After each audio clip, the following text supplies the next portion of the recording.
Sasa unaingia form 1. Ndio.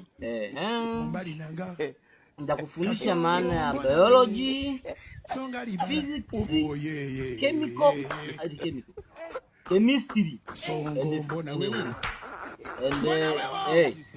Ndio baadaye sawa. Na kila mbuzi ule kulingana urefu wa nani yake. Hapo biology and anything before that and then to you know. Sisi ndio vizuri hapo mdogo wangu. Yaani uelewi yani. Aziingii.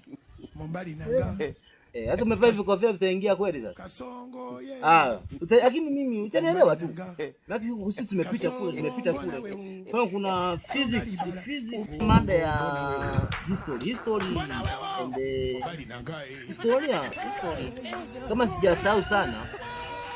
And anything that and dogo sio ndio vizuri. Unaelewa vizuri lakini ndio form 1. Sasa physics ngoja kwanza hivi. Nataka kwenda.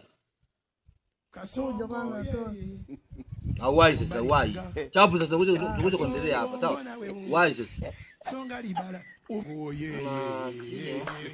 Blaza umekuja.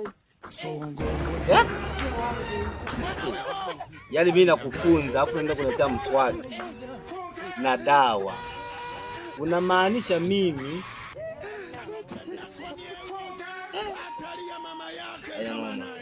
au sio? Unaletea dawa na mswaki. Unamaanisha? Haya basi poa. Yaani noma. Toka.